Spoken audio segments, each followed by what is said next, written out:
Hi guys, এখন সবাই জানো যে এখন ওয়েডিং সিজন চলছে, সেই জন্য আমরা 3 পিসের সেট আবার রিস্টক করে নিলাম। জাস্ট লুকগুলো দেখানো, ফেব্রিকটা দেখানো সামনে থেকে, যতক্ষণ না কোয়ালিটি হাতে দেবে বুঝতে পারবে না কী কোয়ালিটি আছে। জাস্ট লুকটা দেখানো। আর দামটা একদম চ্যালেঞ্জিং থাকছে 2450 দেখানো। এটা হচ্ছে দানা ফেব্রিকের মধ্যে, কোয়ালিটি আর লুকটা দেখানো। আর দামটা একদমই চ্যালেঞ্জিং 2450 টাকা। ভিডিওটা শেয়ার করা, যারা ভিডিওটা শেয়ার করবে তাদের জন্য এরকম প্রাইস থাকবে। আর মার্কেটের দাম আছে মিনিমাম 3 থেকে 3.5 হাজার টাকা, যার কাছে যেমন দাম। দেখে নাও লুকগুলো, দেখে নাও, এর বাটানোর কোয়ালিটিটা দেখে নাও।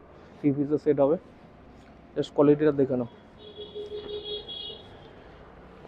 একটা দানা ফেব্রিকের মধ্যে আছে, এর কালার মিনিমাম অনেক কালার আছে, দোকানে ভিজিট করো, করলেই বুঝতে পারবে কী কী কালার আছে। আরও একটা কোয়ালিটি আছে ব্লু, এই কালারটা এবছর ট্রেন্ডিং কালার। দেখো না কালারগুলো, জাস্ট দেখে নাও।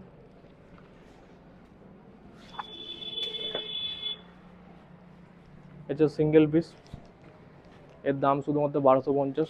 এবং মার্কেটে 1999, যে যেমন পাচ্ছে বিক্রি করছে। আমরা কোয়ালিটি কম্প্রোমাইজ করি না, কোয়ালিটি বেটার দেওয়ার চেষ্টা করছি না, আমরা কম রেঞ্জের মাল বিক্রি করি না। আসুন দোকানে ভিজিট করুন, এই একটা নিউ কালার, দোকানে খালি ভিজিট করুন। আর কোয়ালিটি মানে আপনার যা সাইজ রিকোয়ারমেন্ট আছে হয়ে যাবে। আসুন দোকানে ভিজিট করুন। থ্যাংক ইউ, এরকম ভালো ভালো সাপোর্ট।